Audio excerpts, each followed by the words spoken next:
They told you Angel Reese chose silence. They told you she was injured, resting, recharging. That was the safe version, the version everyone was allowed to repeat. But the real reason Angel Reese is not an Unrivaled is far louder, far messier, and far more political than anyone wants to admit. Because when the lights came back on for season 2, and her name was missing, it wasn't an accident, it was a message. Last year, Angel didn't just play in Unrivaled, she defined it. Championships, defensive awards, viral moments, money flowing, cameras locked in. She became proof that the league could work. And that's exactly where the problem started. Power never panics when players fail. Power panics when players realize they don't need permission anymore.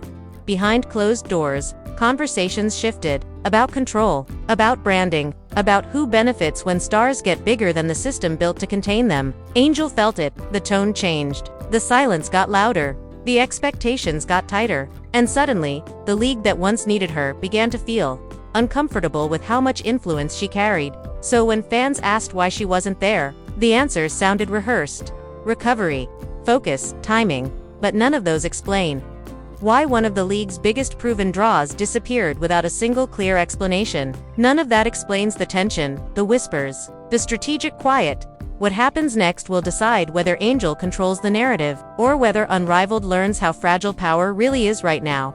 They told you Angel Reese chose silence. They told you she was injured, resting, recharging. That was the safe version, the version everyone was allowed to repeat. But the real reason Angel Reese is not an Unrivaled is far louder, far messier, and far more political than anyone wants to admit. Because when the lights came back on for season 2, and her name was missing, it wasn't an accident, it was a message. Last year, Angel didn't just play in Unrivaled, she defined it. Championships, defensive awards, viral moments, money flowing, cameras locked in. She became proof that the league could work. And that's exactly where the problem started. Power never panics when players fail. Power panics when players realize they don't need permission anymore.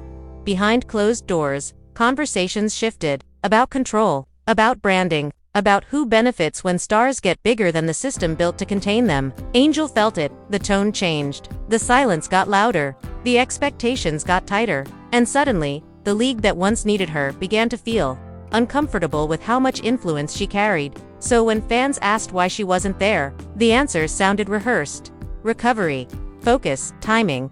But none of those explain why one of the league's biggest proven draws disappeared without a single clear explanation. None of that explains the tension, the whispers, the strategic quiet.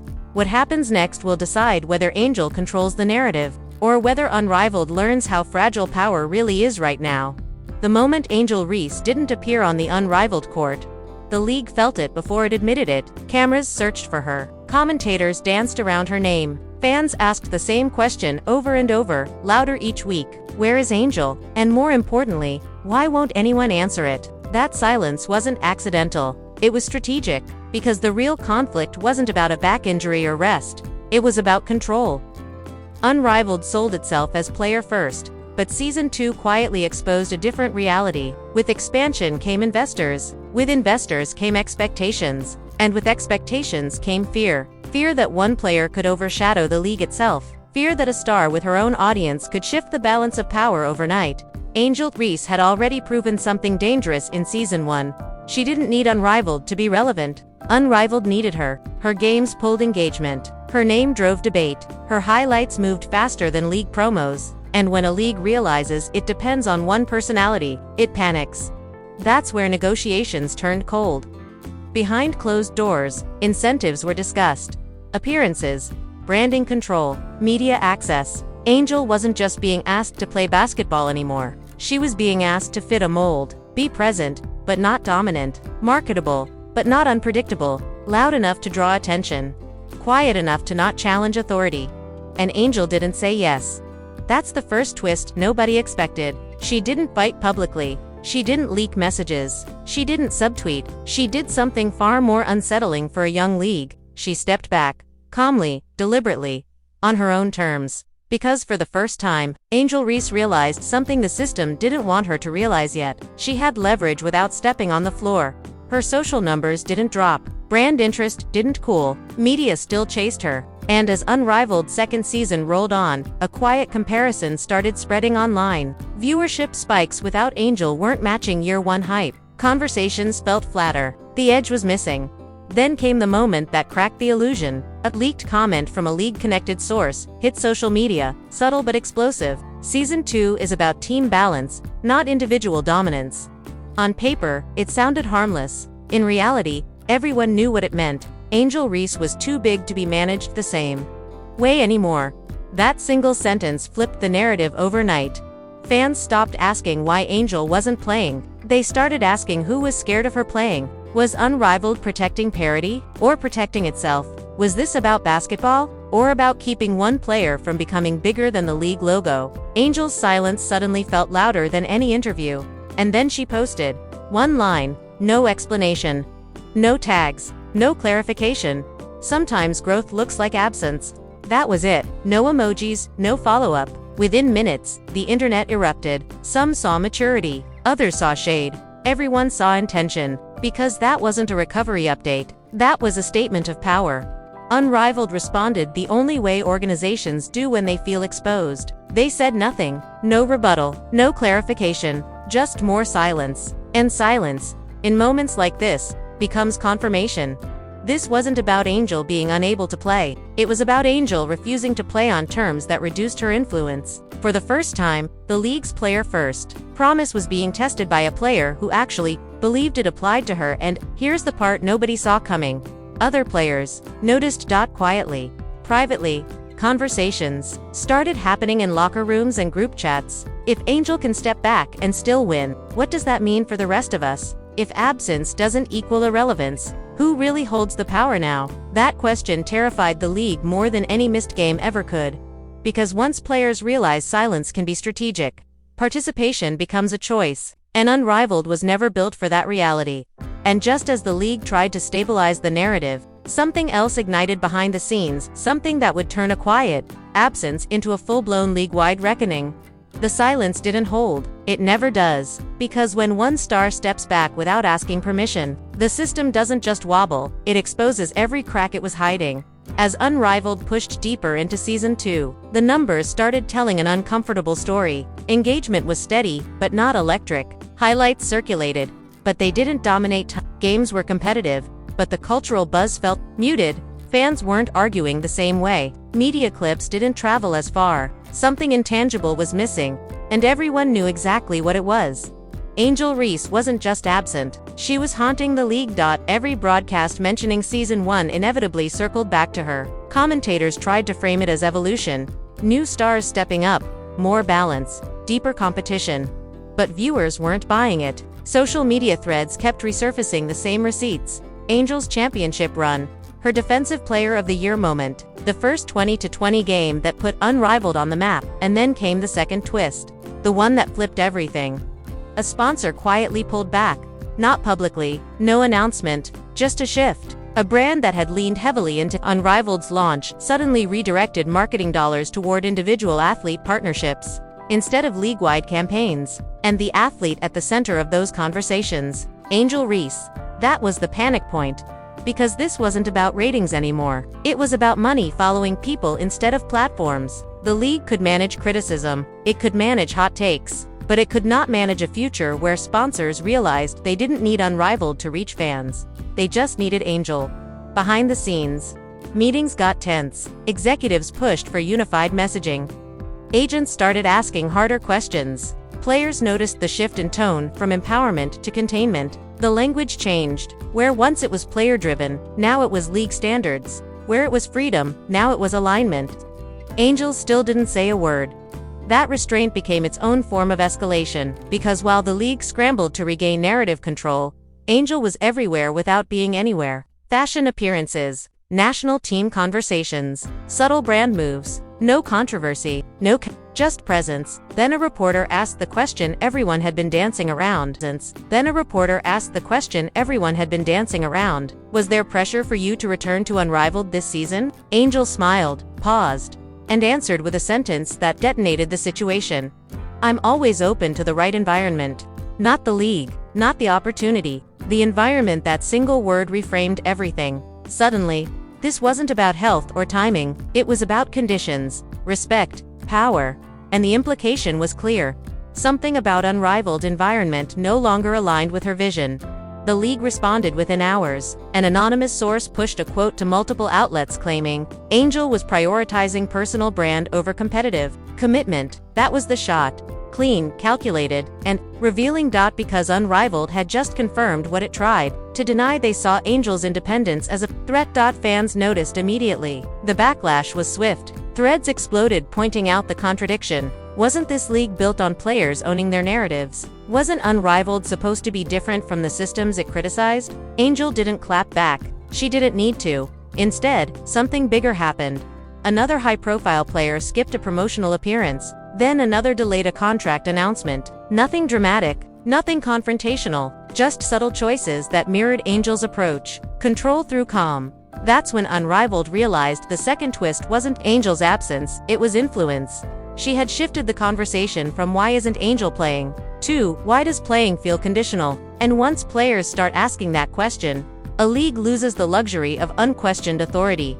Angel Reese had become proof of concept, proof that you could step back and still matter, proof that leverage doesn't require noise, proof that silence, when timed correctly, can force institutions to speak first and reveal their hand when they do. And as sponsors, players, and fans began reassessing who truly held power, Unrivaled faced its most dangerous moment yet, because the next phase wasn't about Angel choosing whether to return. It was about whether the league could survive a future where players realized they didn't have to. The fallout hit fast, and it hit everywhere.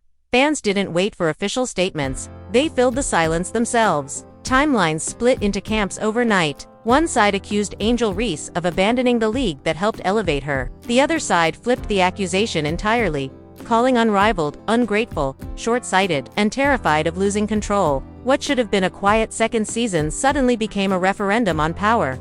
WNBA Twitter turned into a courtroom. Clips from Season 1 resurfaced like evidence exhibits. The championship run, the 22-20 game, the moments where Angel didn't just play, she defined the league's identity. Commentators who once praised Unrivaled's "you are first" philosophy now struggled to defend it without contradicting themselves.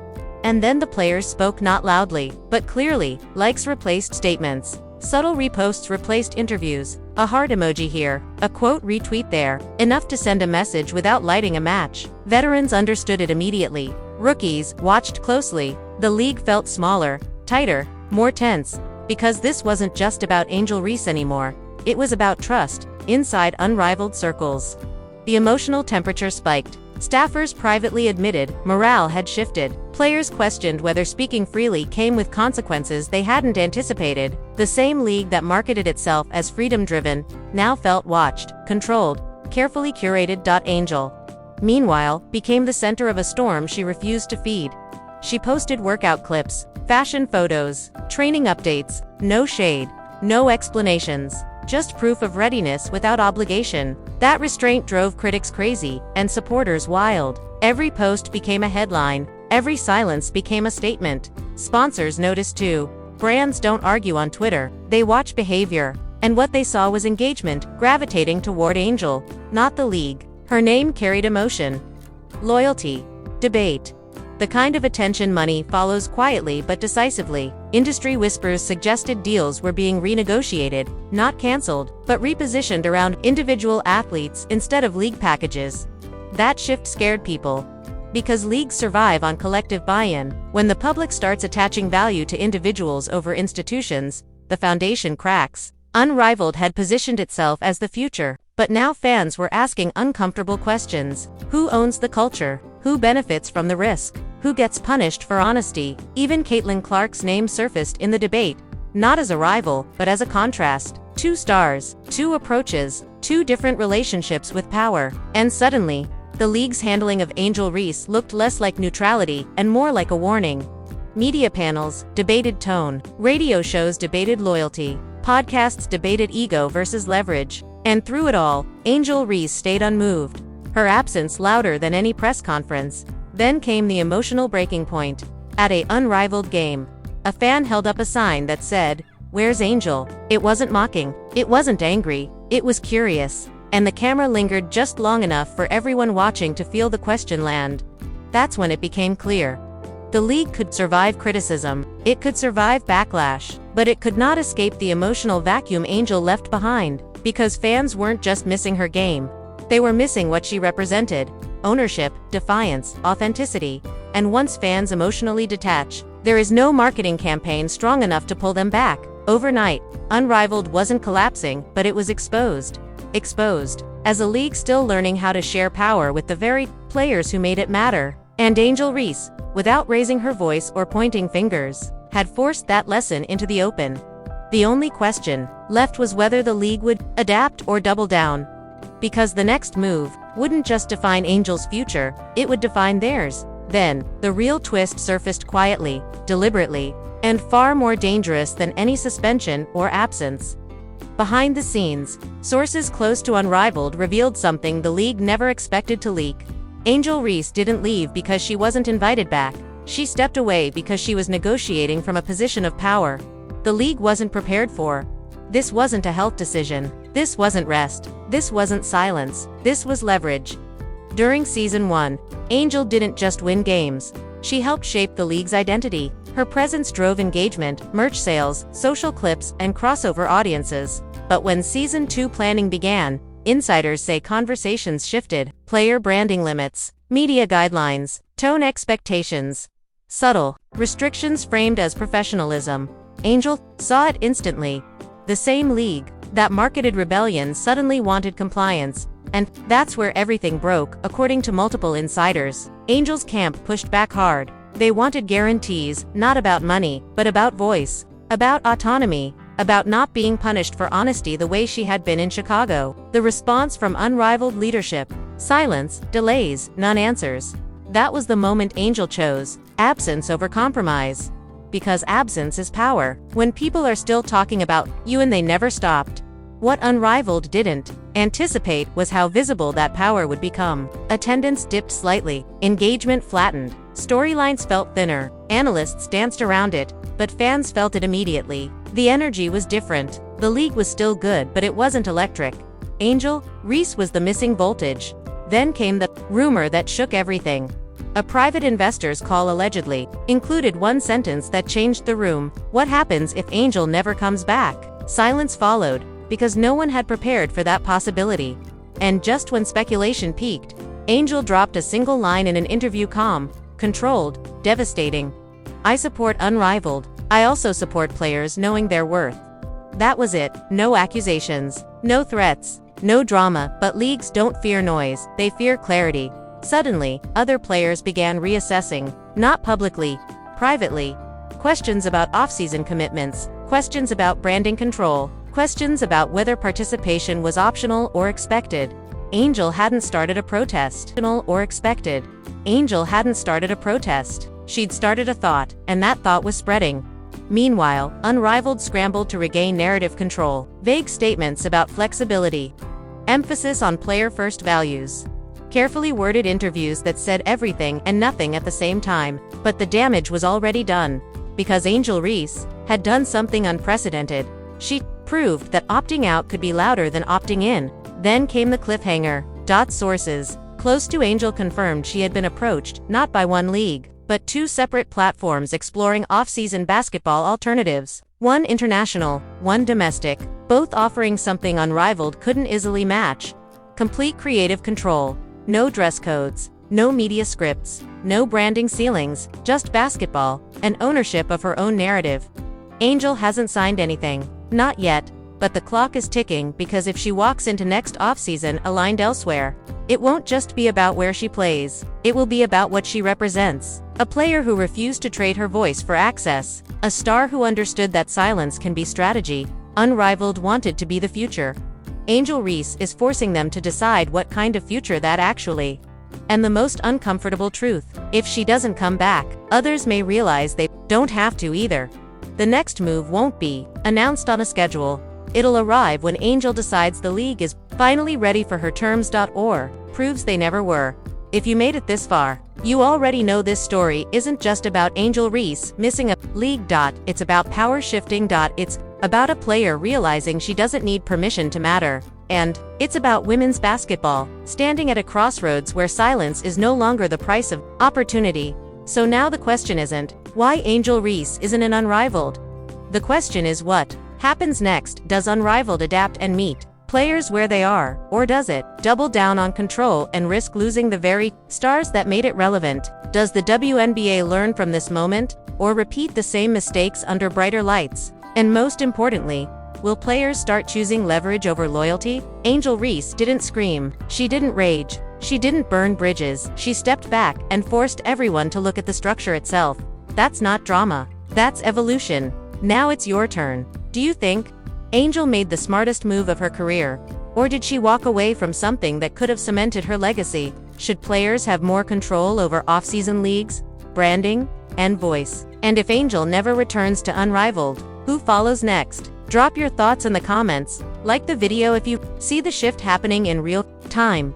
Subscribe if you want the stories they won't explain this clearly, because this isn't the end of the conversation, it's the moment the balance started to tip.